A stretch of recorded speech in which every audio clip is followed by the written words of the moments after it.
Bueno, bienvenidos y gracias a todos por venir. ¿Se oye bien? ¿Todo el mundo escucha bien? Sí. Ok. Sobre todo tú, Carmen. Si no escuchas, me avisas. Vale. Bueno, como es el último satsang de este año, me gustaría dejar un matiz.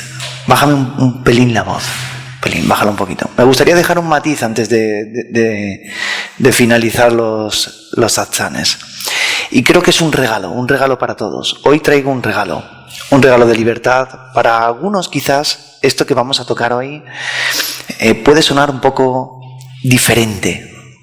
Mi idea es que parezca diferente. Mi idea es romper la intención constante que tenemos con esa rigidez o esa seriedad espiritual. Y también relajarnos un poco, ver que podemos ser vulnerables, ver que podemos equivocarnos, ver que pueden ocurrir estados dentro de nosotros, ¿ok?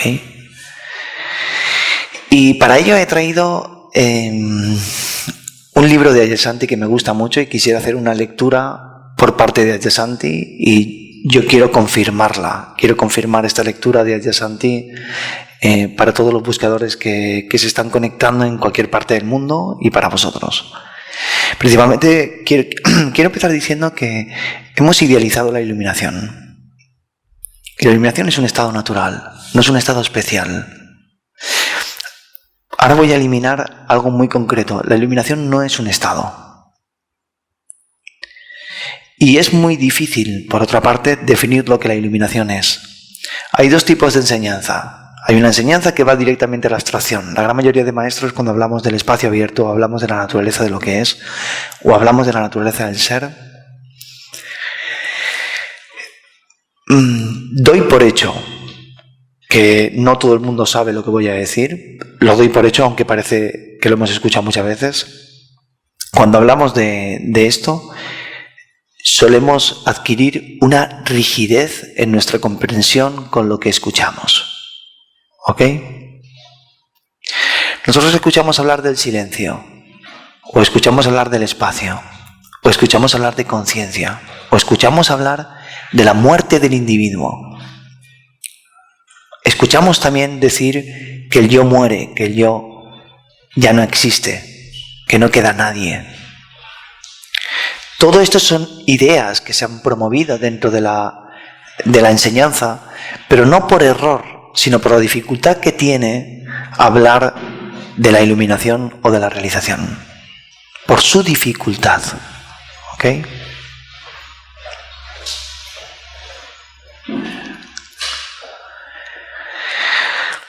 Así que uno de los poderes que hice referencia o hago referencia habitualmente es descender la enseñanza al momento. Y he creado este poder para que las personas no terminen confundidas con las enseñanzas espirituales. Solemos confundirnos con las enseñanzas porque nosotros idealizamos, dicho de otra forma, comprendemos la enseñanza, pero no la experimentamos, estudiamos sobre ella y la penetramos. Por otro lado está la magnífica idea de lo que la iluminación tiene que llegar a ser, o incluso la idolatración a aquellos que han llegado allí o están allí.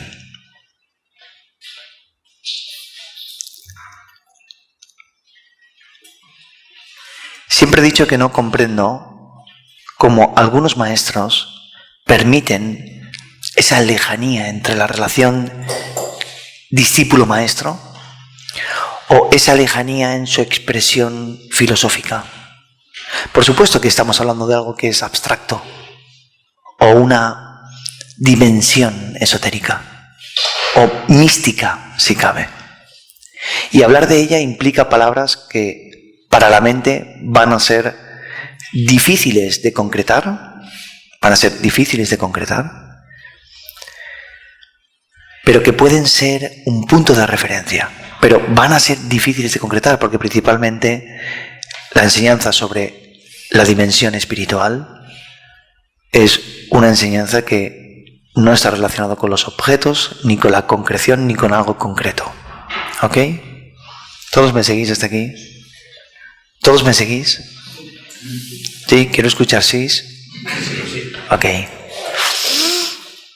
Vale, entonces, mi idea es hacer como una separación en los dos tipos de enseñanza que actualmente están hablando sobre la realización.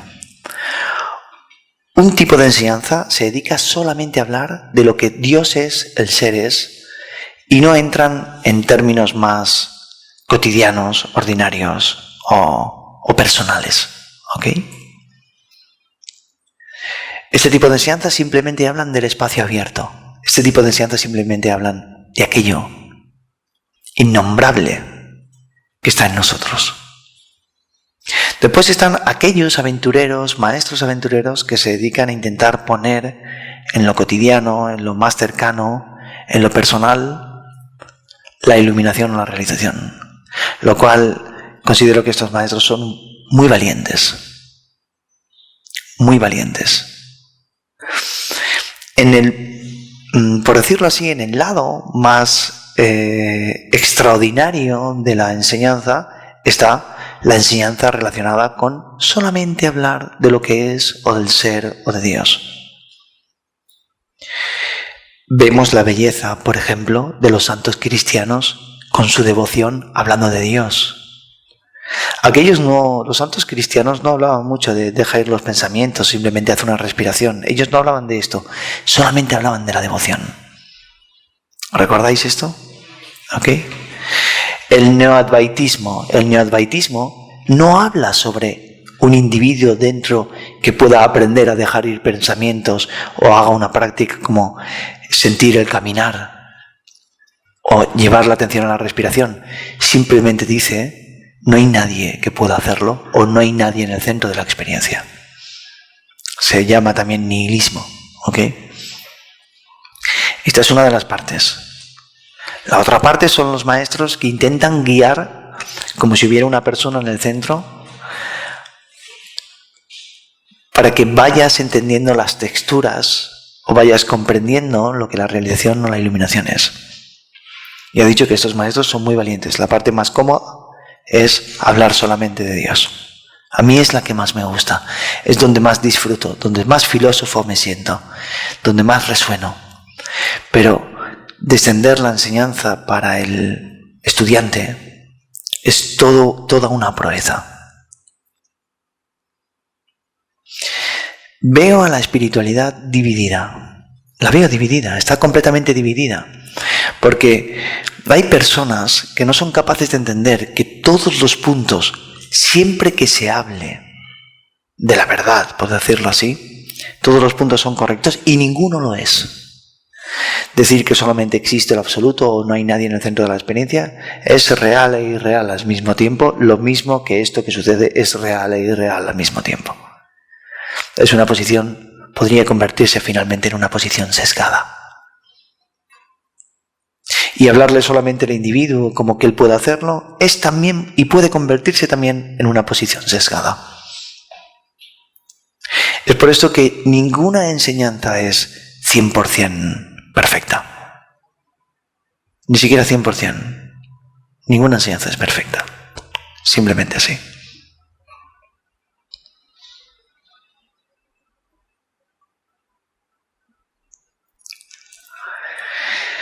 Así que con la enseñanza que quiero traer hoy, mi intención con ella es hablar de algo que pueda traer naturalidad o simplemente acercar a la persona a que comprenda realmente la naturaleza de la iluminación.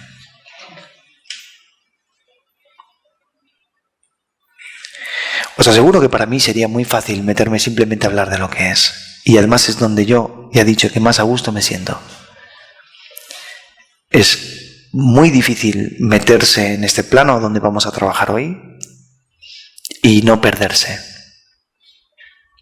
Pero también si no lo trabajamos, si no lo tocamos, si no lo vemos, entonces los individuos idealizan la iluminación y para ellos se vuelve inalcanzable.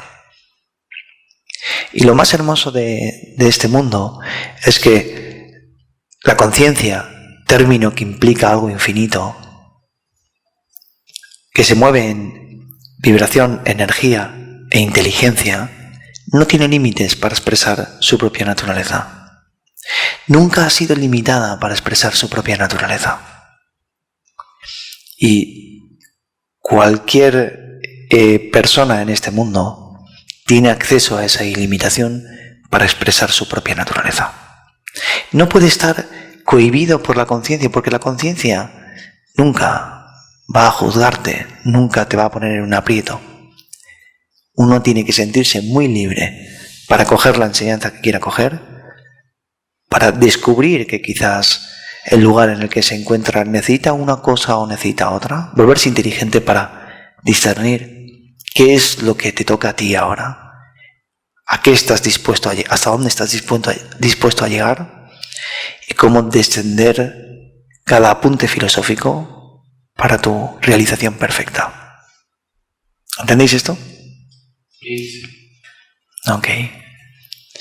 Así que lo primero que quiero decir es que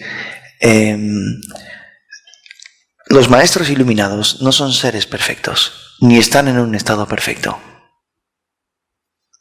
Y aunque algunos estén en su línea marketingiana de expresar que la divinidad, que ellos son seres divinos y que por ellos ya no pasa nada de la condición humana, es una posición errónea y es falsa. ¿Por qué os inquietáis? No os inquietéis. No pasa nada. Vamos a hablar de un parámetro muy simple, que es el parámetro de la libertad y cómo funciona la libertad. Últimamente digo que no es importante que tú estés buscando la iluminación. Es importante que te conozcas. Yo prefiero que sustituyas el término estoy buscando la iluminación porque quiero conocerme a mí mismo. Conócete a ti mismo. No estés en búsqueda de algo que no conoces. A ti mismo te puedes conocer.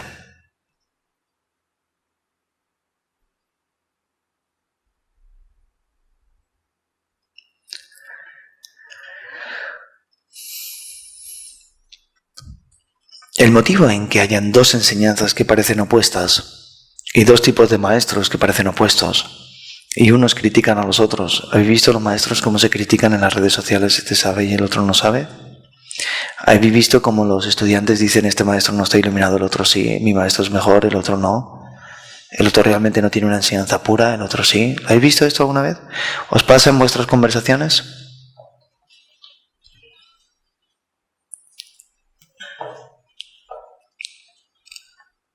El motivo de eso es que el estado natural es un camino que está en el centro, no está en la derecha o en la izquierda. No está en un opuesto, está equilibrado. La realización es una posición equilibrada.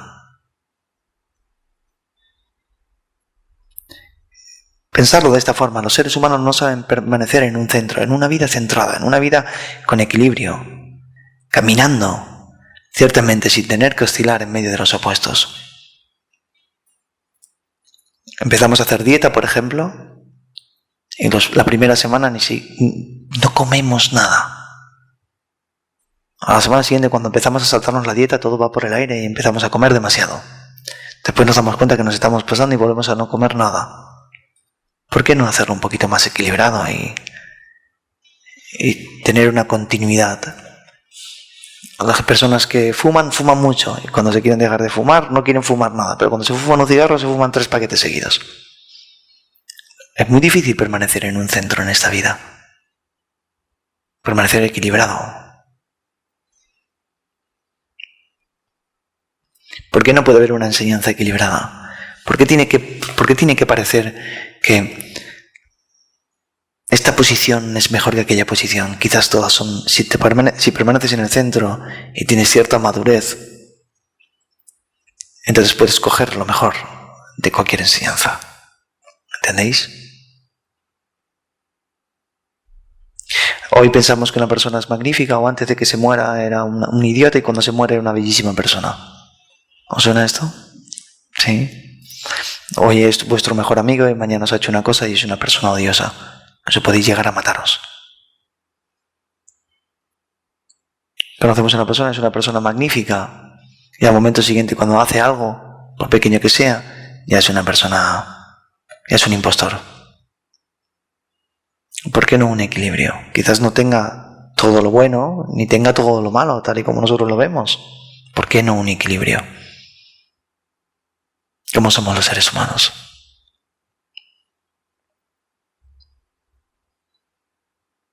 ¿Por qué no nos relajamos un poco? ¿Ok?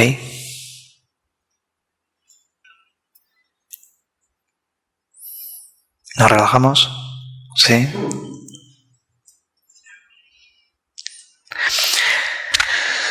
Así que vamos a empezar a tocar cómo viviría un ser iluminado su día a día. ¿Qué os parece esta idea? Esto os gusta más, ¿verdad?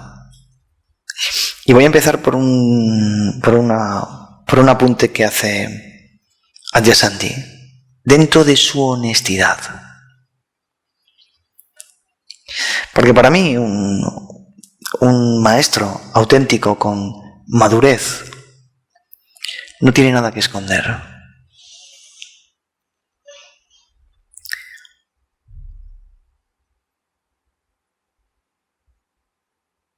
Cuando hay madurez, no te escondes.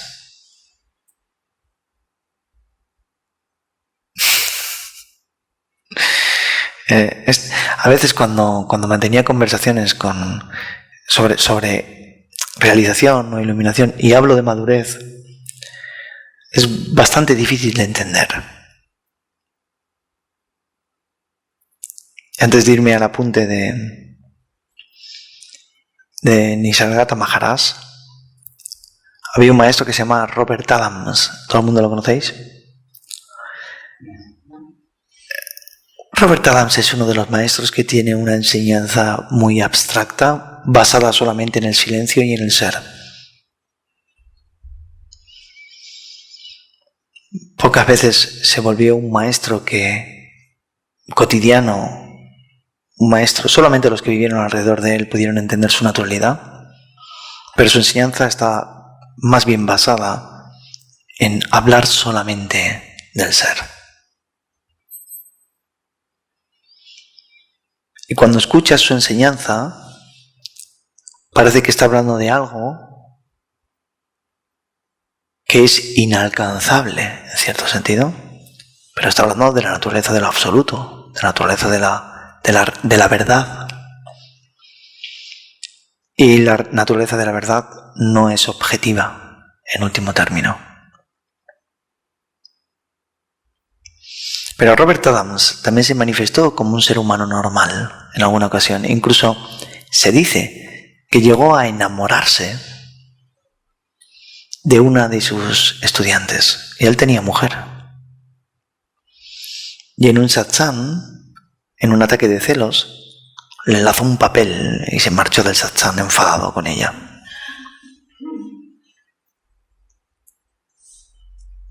¿Parece extraño esto? ¿Que a un ser iluminado le pueda suceder esto? ¿Sí?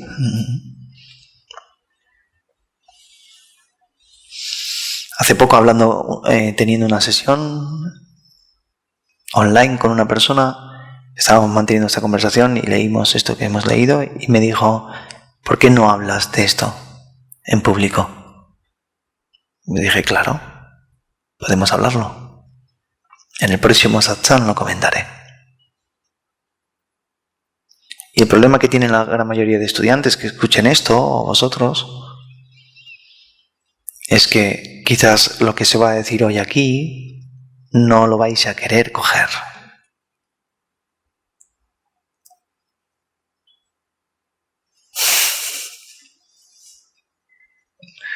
Voy a repetirlo. Quizás lo que se diga hoy aquí, con la naturalidad que se va a decir y lo que se va a tocar, incluso aquellos buscadores que están buscando la cima más alta de la iluminación, esto no lo van a querer coger.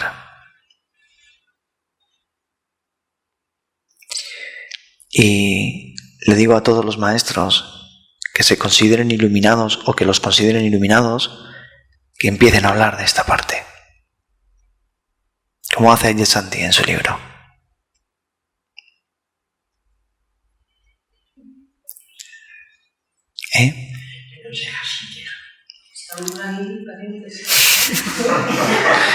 Todo tiene su tiempo. Este es el momento para aquellos que idealizan a los maestros, siguen a un único maestro que ya no está vivo, consideran que es el único que estuvo iluminado y el resto no, y que lo idolatran como una persona en perfección. ¿Ok?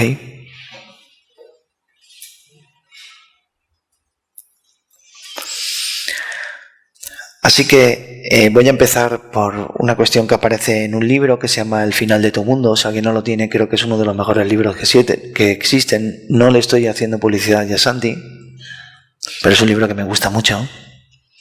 Si quizás le ponga algo borroso para que no parezca que haga publicidad en el vídeo. No. Es un libro que recomiendo, que prácticamente no se puede entender realmente hasta que no has llegado a la realización, que no es un libro demasiado esotérico o místico, que es un libro que desciende a las personas a una naturalidad, pero que cuando uno está en la búsqueda espiritual, la naturalidad no interesa. Voy a repetir esta frase. Quizás a Onkar sí que le interesa la naturalidad, ¿verdad? Ok. Hay algunas personas que sí que les interesa la naturalidad, sobre todo en el retorno, en el volver a entrar a la vida y no quedarse anclado en lo absoluto, ¿sí? Sobre todo el retorno a la vida normal y natural y no quedarse en la creencia de que si abandonas la iluminación o la búsqueda de iluminación, no vas a encontrar. Esto parece poco marketingiano para Sergio Noguerón, que quiere que vengáis aquí y os gastéis los duros, ¿sí? Pero es la verdad. Si queréis seguir viendo aquí, a mí me viene genial, ¿ok?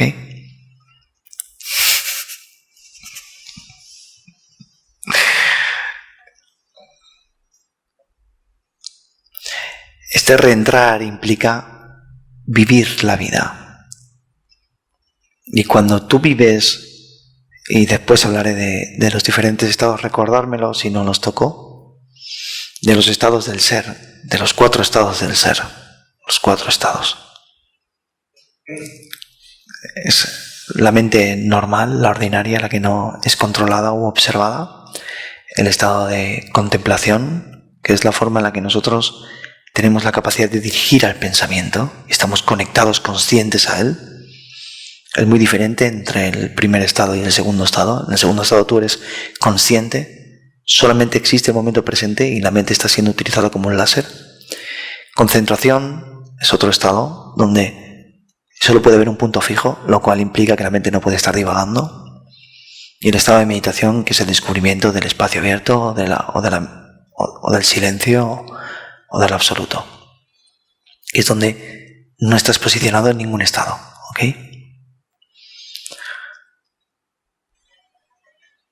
Menciono esto porque la realización no suprimes unos para tener otros, sino todos empiezan a tener una armonía entre sí mismos. ¿Entendéis esto? De repente cuando vas al absoluto no suprimes la atención, no suprimes la contemplación y la mente a veces vaga libre y tampoco pasa nada. Aquí es donde algunos maestros son un poquito más honestos. Por ejemplo, Andreas Müller dice, bueno, de vez en cuando Andreas Müller aparece, él dice esto, o Tony Parsons aparece, pero para nadie, dicen ellos, lo dejan ahí, no quieren entrar en nada más, ¿ok?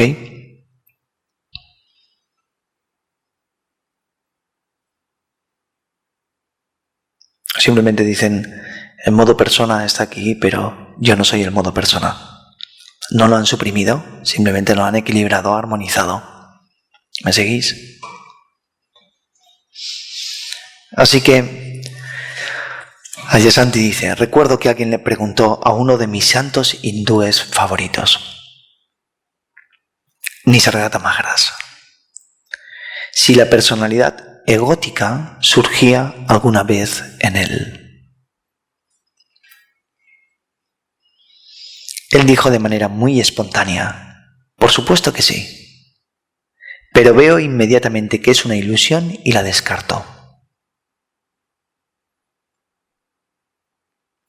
¿Alguien de esta sala o alguien que está viendo este vídeo quiere que ya no surja nunca más la personalidad egótica? ¿Y creen que mientras surge la personalidad egótica es que tú no has alcanzado la realización? Estarás perdido para siempre. No consiste en eliminarla. Y matizaré esto un poquito más adelante. Para mí fue maravilloso oír esto, que incluso alguien de la altura espiritual de Nisargata dijera que siempre existe la posibilidad de que surja una vieja tendencia condicionada. Él simplemente la reconocía como ilusoria en cuanto surgía. Y en ese reconocimiento quedaba a un lado, se disolvía.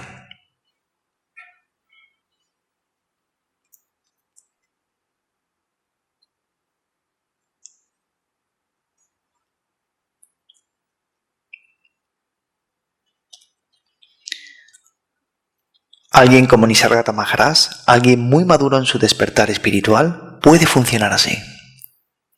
Para él surgía un pensamiento, su naturaleza ilusoria quedaba revelada inmediata y espontáneamente, y el pensamiento se disolvía con gran rapidez.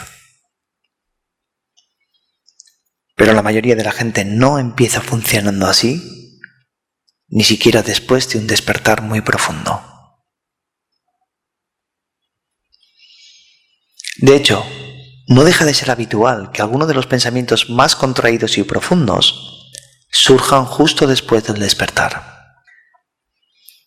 A veces esto sorprende a la gente. Parte de lo que ocurre cuando despertamos es que nuestra capacidad de reprimir queda descabezada y nos resulta muy difícil mantener las cosas bajo control.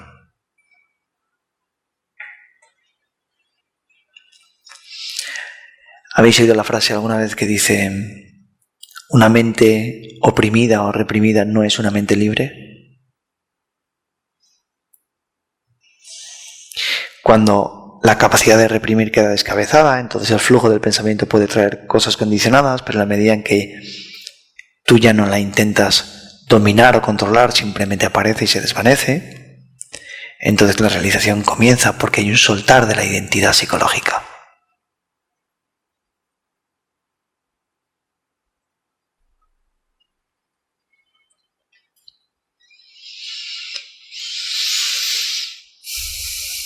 En el periodo que sigue a un despertar pueden surgir algunas formas de pensamiento muy poderosas, cosas que hemos empujado muy al fondo de la psique, que hemos intentado mantener inconscientes. Ahora todo empieza a salir a la luz. Es bastante común descubrir que ciertos pensamientos son capaces de mantenernos temporalmente en un estado de identificación. Así que al final de este libro hay una entrevista que le hacen a Jasanti que quisiera compartir. En una de las preguntas hay una metáfora que a mí me gusta mucho, que es la metáfora de la fuerza gravitatoria, de que el ego tiene una fuerza gravitatoria y nos mantiene dentro de la ilusión, y que a la medida en que tú vas disolviendo, ¿no?, la fuerza gravitatoria, esa fuerza egoica se disuelve. A Jasanti la pone como un cohete espacial, me gusta mucho y a veces la he utilizado. Entonces el entrevistador le pregunta: cuando describes el cohete espacial, usas la metáfora para hablar del despertar impermanente frente al despertar permanente, con la idea de que este último significa que estás permanentemente fuera del campo gravitatorio del estado onírico, fuera de nuestras tendencias habituales a constelarnos como un yo separado. Y la pregunta que le hace a Jasanti es: ¿estás fuera del campo gravitatorio? Una pregunta muy directa, ¿eh? No me gustaría encontrarme con un entrevistador así. Una persona que sabe encajar muy bien en la cuestión. La pregunta es muy directa. Adyashanti, ¿estás fuera del campo gravitatorio? Vamos a ver qué dice Adyashanti. ¿Ok? A ver si se moja. Siempre dudo a la hora de responder a una pregunta así, pero voy a hacerlo. No siento que pueda decir, sí, estoy fuera de la fuerza gravitatoria. En realidad no es así. Ahí es donde la metáfora pierde sentido. Todas estas metáforas, todas estas maneras de explicar las cosas, solo son eso, metáforas. Y tienen ciertas limitaciones. Yo diría que mi experiencia es que ya no me creo el próximo pensamiento que voy a tener. Fíjate, Adyashanti ha dicho que no puede afirmar que está fuera de la fuerza gravitatoria. No ha dicho, sí, estoy fuera de la fuerza gravitatoria. Aquí ya no pasa el sueño, aquí ya no hay sueño. Él dice muy naturalmente, simplemente, yo no me creo el próximo pensamiento que vaya a venir. Simplemente no me lo creo. Ha dicho esto. No ha dicho, estoy fuera del sueño. Él ha dicho, simplemente no me creo el próximo pensamiento que vaya a venir. ¿Lo creéis vosotros? ¿El próximo pensamiento que va a venir? ¿Lo creéis? ¿Ok?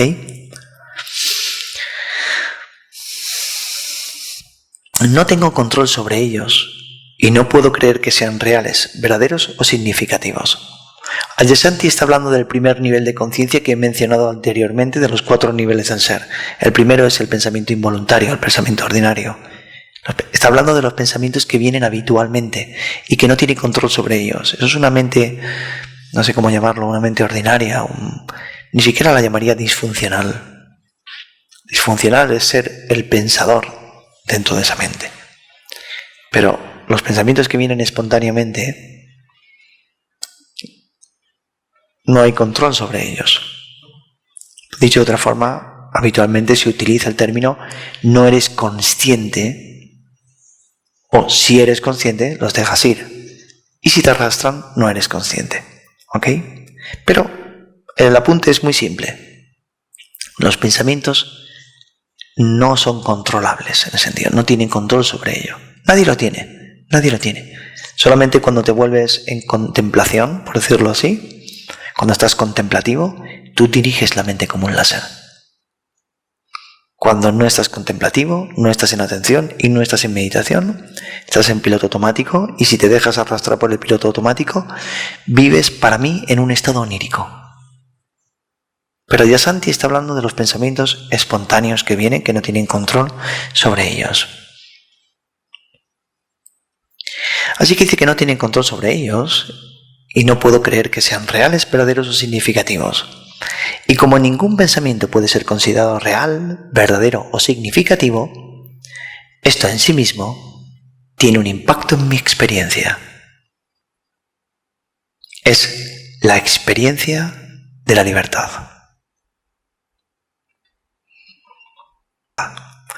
Dice, si alguien quiere llamar eso estar más allá de la fuerza gravitatoria o estar más allá del sueño, está bien, pero siempre dudo a la hora de reivindicar algo así. Siempre recuerdo a todas las personas a las que me dirijo que lo único que conozco es el ahora mismo. Fíjate qué apunte más hermoso, me encanta. Él dice, solo existe este momento. Solo existe este momento. Solo conoces el ahora, solo conoce el ahora. Permanece en el ahora. Y es desde ahí donde él habla la verdad. Es desde ahí donde él expresa la enseñanza. ¿Ok?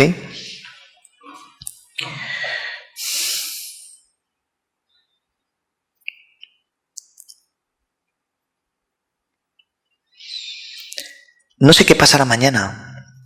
Mañana podría surgir un pensamiento que me atrapase y me empujara a la separación y a la ilusión. No lo sé.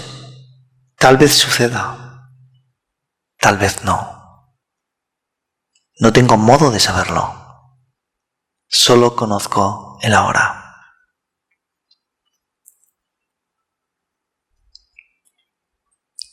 Por eso dudo a la hora de decir, oh, sí, he alcanzado cierto objetivo o he cruzado la línea de meta. Qué honesto, ¿verdad? ¿Cómo puede ser Adyashanti tan honesto? Me cae muy bien. Algún día lo invitaré a tomar una cerveza si tengo la oportunidad de compartir con él. Espero que beba.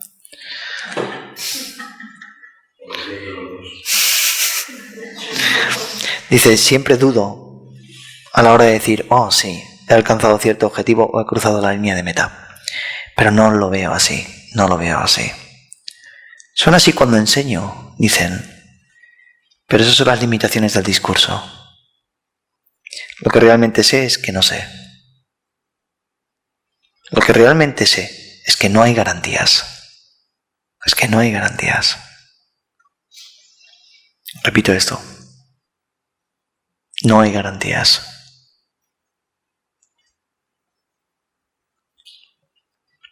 No sé qué sucederá mañana o dentro de un momento.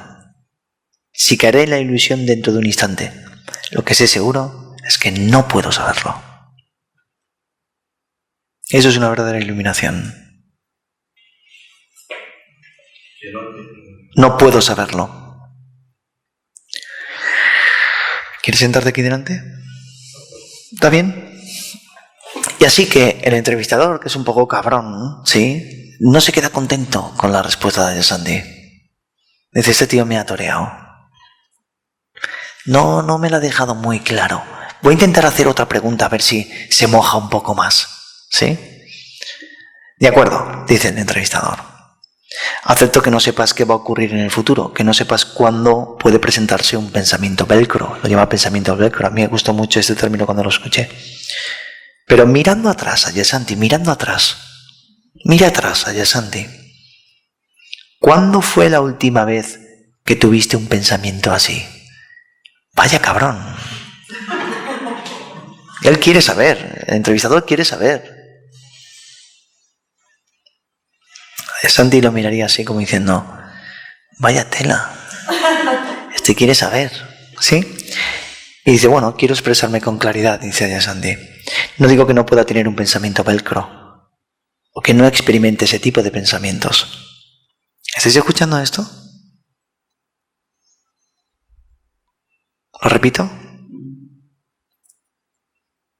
No digo que no pueda tener un pensamiento velcro o que no experimente ese tipo de pensamientos. Así que Adyashanti está diciendo que esos pensamientos él los experimenta.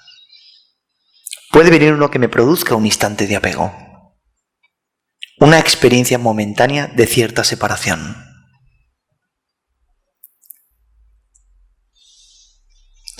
No digo que no pueda pasar o que no ocurra, dice él.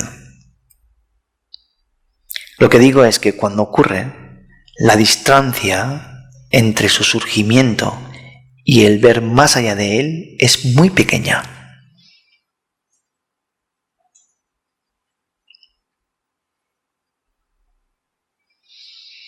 No sé si existe un estado en el que los pensamientos pegajosos o los momentos de apego no vuelven a surgir en el sistema humano. Me parece que tener un cuerpo y una mente humanos implica pasar ocasionalmente por esas experiencias.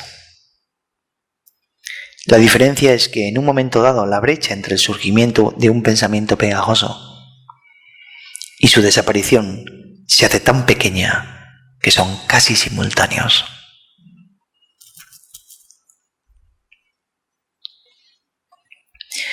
De modo que no diría que me encuentro en un estado de que esos pensamientos no surjan en absoluto.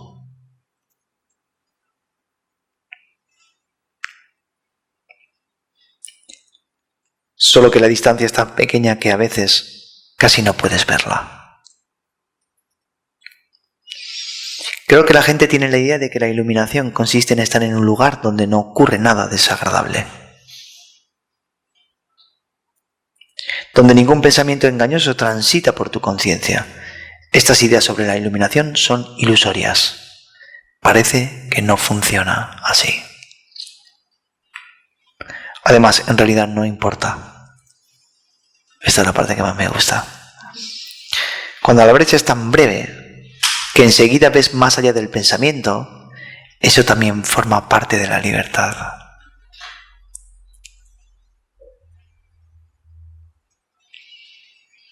Nos damos cuenta de que no importa que hayamos tenido un pensamiento, porque no nos atrapa durante mucho tiempo. Eso forma parte de la libertad. Creo que el resto es vender la iluminación como algo que no es. Espera, que esto me gusta mucho. Voy a repetir esta frase. Creo que el resto es vender la iluminación como algo que no es. Entiendo que la gente pueda oír lo que digo y crearse una imagen de qué es la realización permanente. Pero no es eso lo que quiero describir.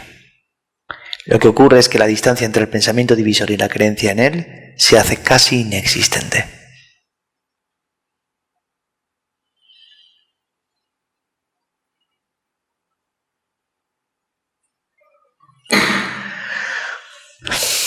Así que el entrevistador todavía no se queda muy convencido de esto. Quiere un poco más. ¿Sabéis que los entrevistadores siempre quieren un poco más? ¿Sí? ¿Y los buscadores también? Así que dice, siento curiosidad por saber qué tipo de situaciones son problemáticas y difíciles para ti. En nuestras conversaciones has compartido conmigo que te puedes sentir frustrado en el ordenador cuando, digamos, tu conexión a internet o tu impresora no funcionan. ¿Qué haces en esos momentos?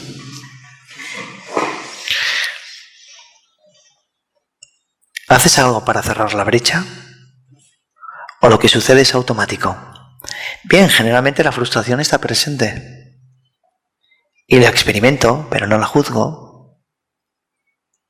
Esta es la verdadera clave. No quiero decir que la rechace o que no le preste atención, pero no hay pensamiento de juicio. En general, viene, la experimento, no hay juicio y a continuación pasa.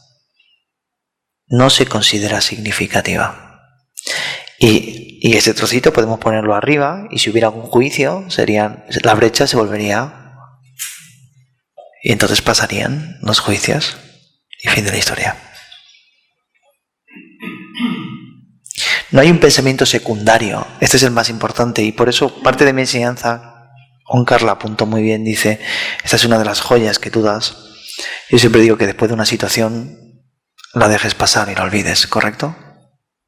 Porque el buscador suele surgir, aparece diciendo, no estoy iluminado, esto no tendría que haber ocurrido, esto tendría que haber pasado así, según la idea que tengo de aquel maestro que dijo el otro, todo esto no debe de pasar. Entonces seguimos en la búsqueda, ¿entendéis? Dice, no hay un pensamiento secundario, no debería de haberme sentido frustrado, ¿por qué me he sentido frustrado? Ni cualquier otro. Los pensamientos están involucrados porque son ellos los que crean la frustración, pero se ve que no son verdad. Ver que no son verdad disipa la frustración. Esta es la clave. Ahora bien, en el pasado el proceso habría sido mucho más largo. La indagación habría sido más intensa y sostenida, pues miraba las cosas mucho más detenidamente.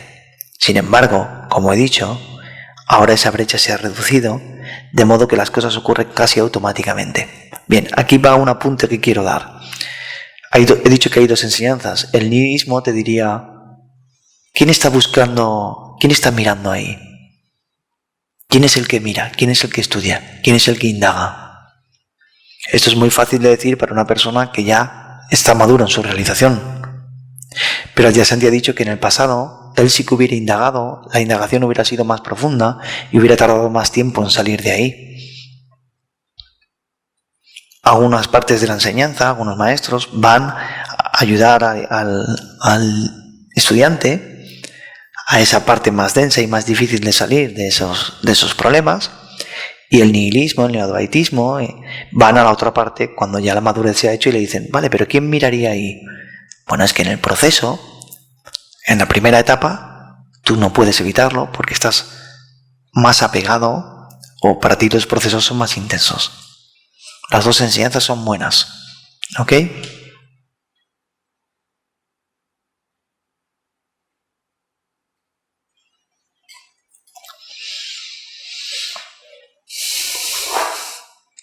Dice, practicas las escalas una y otra vez y en cierto momento eso está tan interiorizado que ocurre casi sin ninguna intención consciente. Para mí, esto es lo que sucede con la indagación. Llegados a cierto punto simplemente tiene lugar, con muy poca atención consciente, si es que hay alguna. Una vez está realizado, pues es mucho más fácil, claro.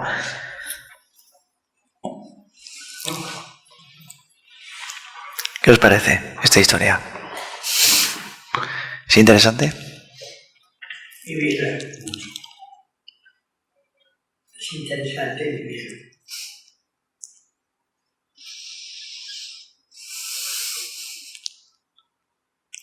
Estos puntos que estamos tocando son claves para las personas. Es posible que muchas personas ya estén en una sensación de realización, pero no se lo quieran terminar de creer porque algunos pensamientos siguen apareciendo en su mente. ¿Y qué pasa? ¿Te puedes dar de vez en cuando un banquete de ilusión? Tampoco pasa nada, ¿verdad? Como dice Santi, puedes estar un tiempo atrapado ahí, pero después se desvanece y sabes que no es verdad. Entonces, para mí la iluminación no es un estado constante. Es saber lo que es verdad de lo que no lo es. Saber diferenciar eso. Saber diferenciarlo con nitidez. De manera muy precisa, muy clara. Durante mucho tiempo, yo me quedaba atrapado en el pensar. Me quedaba atrapado, pero estaba bien cuando regresaba. La impersonalidad del proceso, el descubrimiento de lo que era verdad, me había dicho, me había aclarado que quedarse atrapado no tenía ninguna importancia. Así que en cierto sentido fue muriendo la autoimportancia, porque el ego es autoimportancia. En ese sentido en que ese sentido interior de que las cosas tienen que ser perfectas es tan solo una exigencia y una idea de la perfección que es errónea. Siempre digo que la consciencia transita por aquí y que tú no eres la consciencia o la consciencia es impermanente o todo lo que pueda ser olvidado no puede ser lo real. Y siempre digo que vivas en tu propio olvido. Vivir en tu propio olvido no significa que los pensamientos no pasen por aquí, sino que también te olvides de ellos cuando los pensamientos pasen por aquí. Y eso, como dice Santi, es una de las partes de la libertad, una parte del funcionamiento de la libertad. No consiste en volver a tu mundo interno absolutamente perfecto.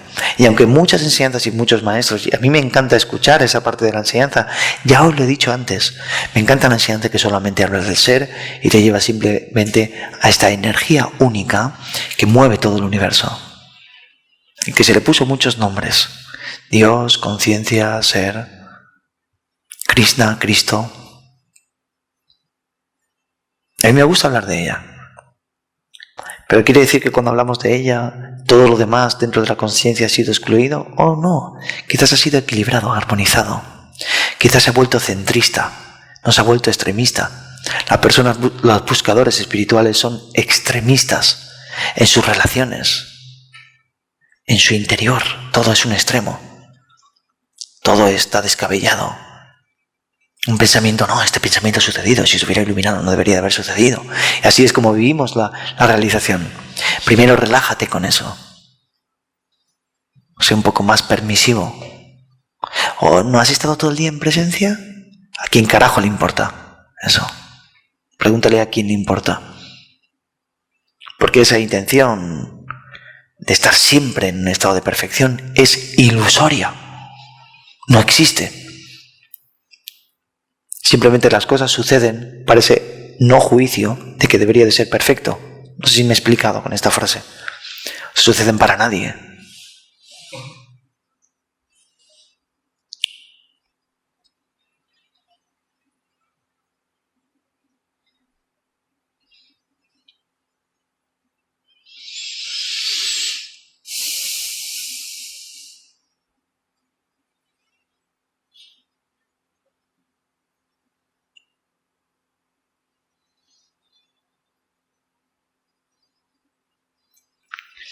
Simplemente tenemos que descubrir que somos un espacio en el que todo puede ser permitido allí. Tienes que ser un gran anfitrión allí. Tienes que ser un buen anfitrión. Tienes que servirle comida incluso a la miseria. Tienes que servirle comida incluso a dolor. Tienes que ser un buen anfitrión. Las puertas de tu casa, las puertas de tu templo siempre están abiertas. La iluminación no es una isla vacía o donde las puertas están cerradas y la consciencia no aparece.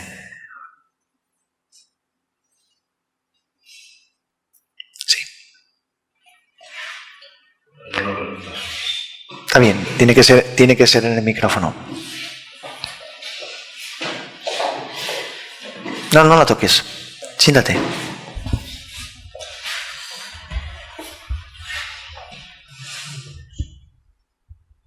Está bien ahí.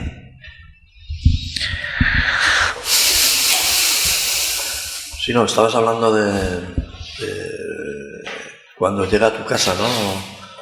Has dicho bueno, lo que llegue, ¿no? Como que hay que ser generoso con lo que llegue, ¿no? Me venía o...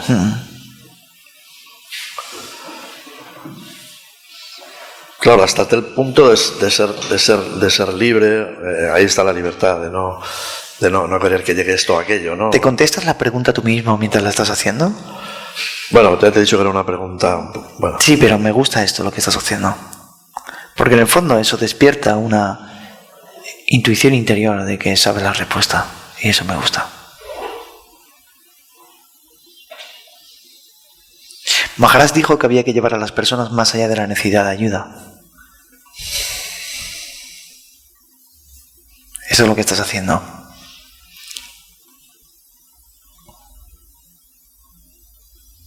Continúa, por favor.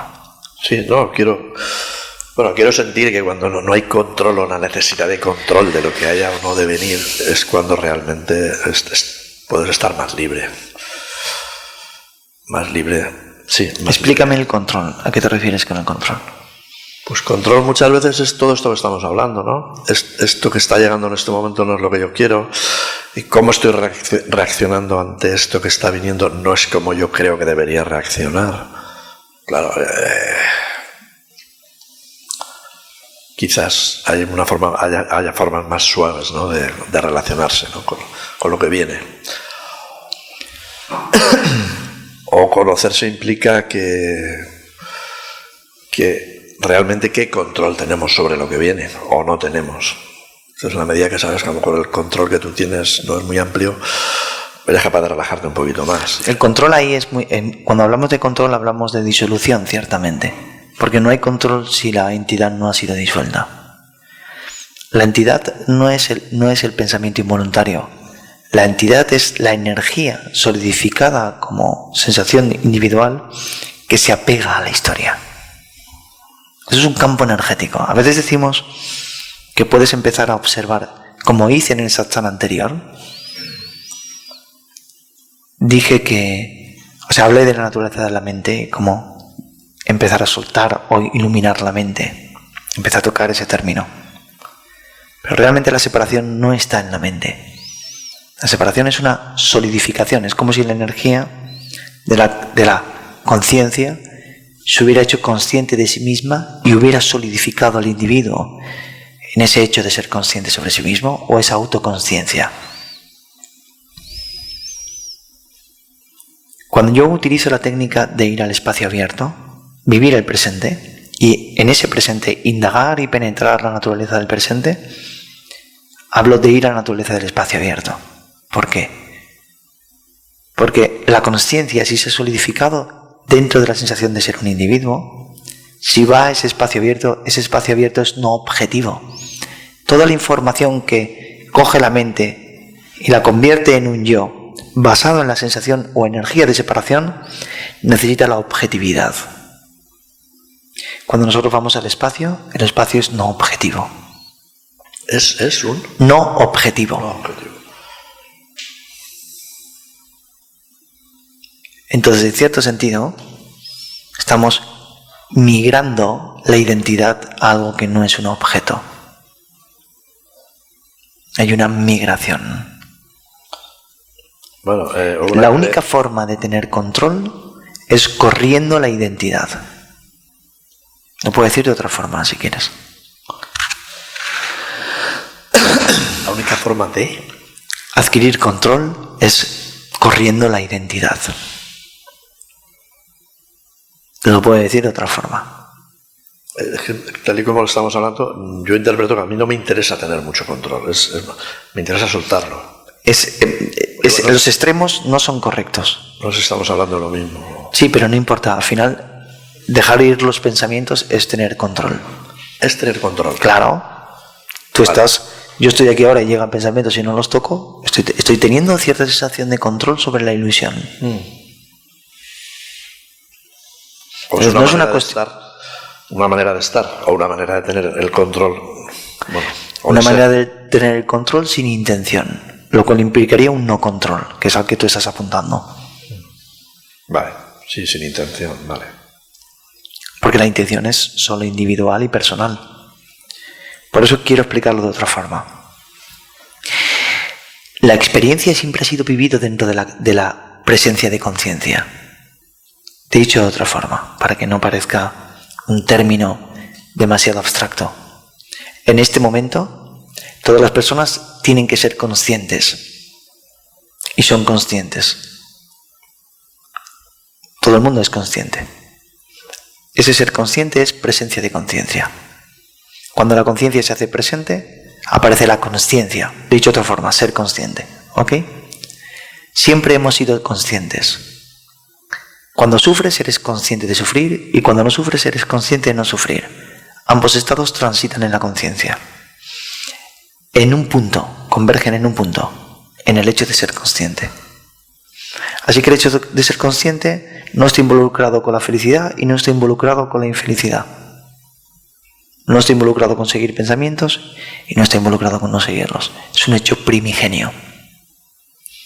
A ese hecho de ser consciente se le llamó estar presente. En el instante presente. Es que no te he oído bien. Ese hecho de ser consciente se le llamó estar presente. Es un apunte natural. Estamos apuntando a algo que es natural. ¿Ok? Ese estar presente es la presencia de la conciencia. La presencia de la conciencia es inmaculada, no conoce de opuestos, no tiene conflicto. El mirar por tus ojos no tiene conflicto. Cuando tú ves algo fuera, el conflicto es creado en la mente. El mirar es puro. Cuando tú escuchas música, el escuchar es puro. El juicio sobre la música o la interpretación o lo que te hace sentir sucede en la consciencia. Pero el escuchar es puro. De mi modo, estar sentado en esta silla o estar simplemente en el instante presente es puro. Las impresiones que uno tiene sobre sí mismo suceden en la mente. Suceden en tu hecho de estar presente o en tu hecho de ser consciente. Una vez dicho esto, lo que quiero decir es, siempre estuvimos en medio de la libertad. Y nuestro estado natural es un estado de libertad. ¿Qué es lo que es un estado no implicado con la consciencia? Ese estado es natural, siempre está presente, independientemente de lo que surja, de lo que pienses, de lo que aparezca, de lo que se sufra, de lo que se sienta, siempre está presente. No es tocado por nada. Siempre es libre. ¿Siempre qué? Es libre.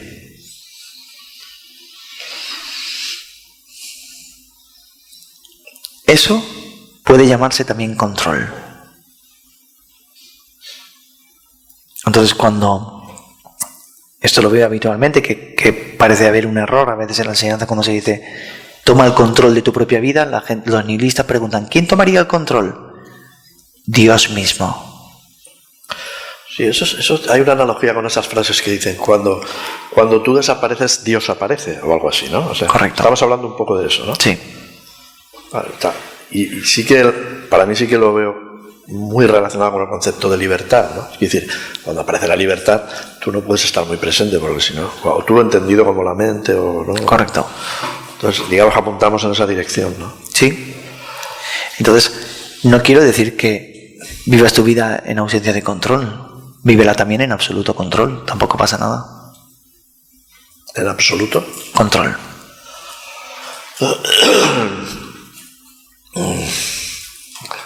En absoluto control. Absoluto. Claro. Como dice Yesanti, no toco los pensamientos. Absoluto control sobre ellos. Eso es lo que dice él, sí. Entonces, lo único que tenemos que hacer es no posicionarnos, sino descubrir la naturaleza de la conciencia y descubrir la naturaleza de cómo surgimos, cómo aparecemos, cómo nos identificamos, qué es lo que se repite en nuestra mente. Los pensamientos funcionan por asociación, no son reales, funcionan por asociación. Nos apunta a la dirección quizás de las cosas a las que les damos importancia o energía, ¿no? Pero es muy simple, me refiero, tú vas caminando por la calle y ves el rostro de una señora y te recuerda a tu madre y empiezas a pensar en tu madre.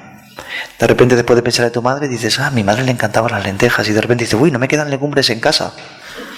Y al cabo de un instante dices, ay, recuerdo aquel día que me comí legumbres en el País Vasco. Y dices, ¿tengo un amigo en el País Vasco? Que era así, así, así. Y al final lo llamas. Oye, ¿cómo estás?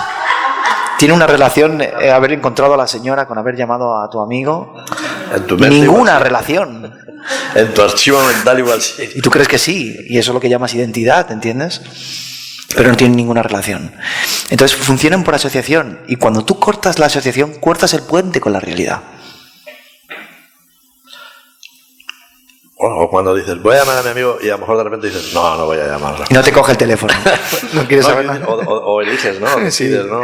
Y luego crees que has hecho la elección. Al final lo que quiero decir es que el pensamiento funciona por asociación, y descubriendo esto, descubrimos cómo funciona el mundo de la realidad.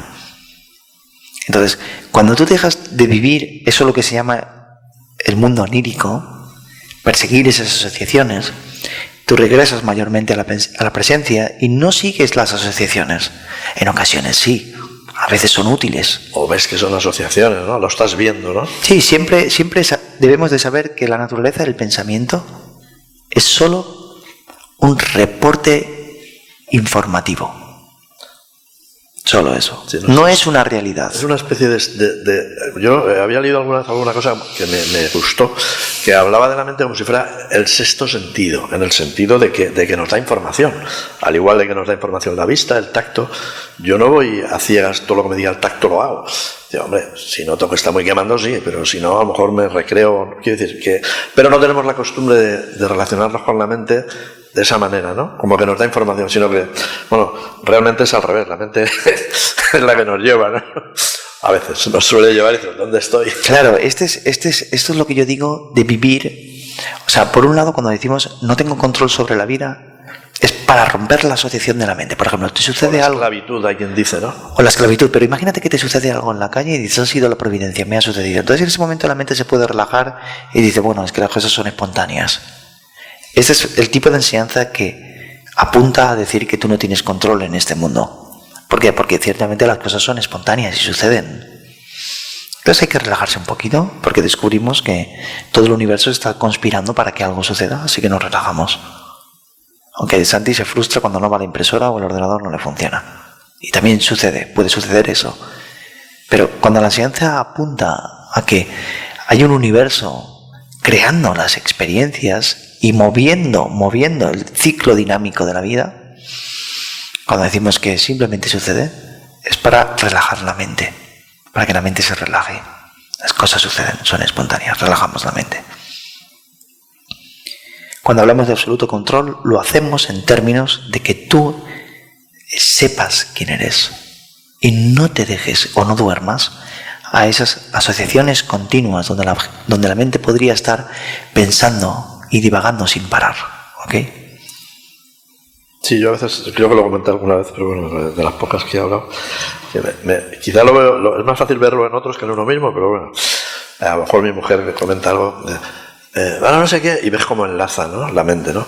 Ah, pues vas sola, pues ya la pareja hace tiempo que no la veo, uy, pues y mira, cuando llevo un rato hablando digo, eso me suena a calculancias, le digo yo, o sea, tu mente está calculando, tal, y claro, a veces dices, eso también lo debo de hacer yo. El truco está en que me lo vea, que lo haga ella no tiene mucha importancia. El truco está en que yo me dé cuenta cuando lo hago yo, ¿no? Cuando estoy calculando o pensando, digamos, esto, por aquello, por tal. Esa es la mente, no yo. Bueno, quizás es donde hay que decir, bueno, vale, gracias por la información. Un poco, ¿no? Para no... El pensamiento nunca fue una verdad, pero sin embargo todo el mundo relativo ha sido construido desde el pensar.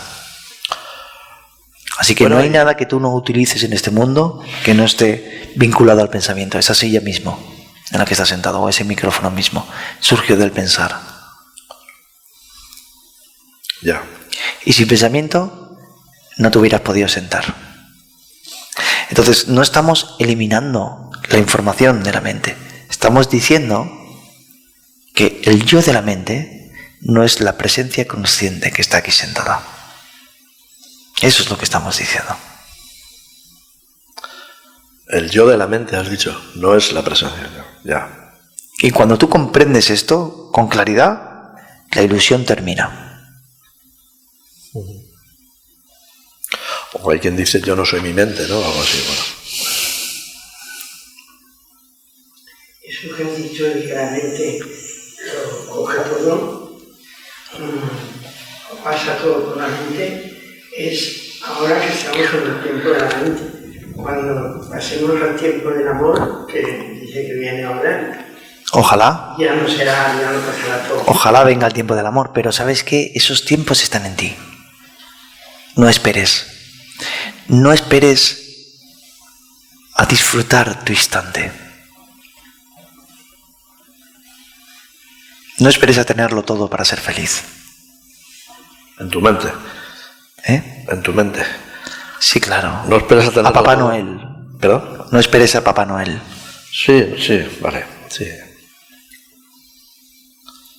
Entonces, el amor es esto que aparece en ese sentido de unidad. Eso, la cámara, el micrófono, el suelo, vosotros. Esto es el amor.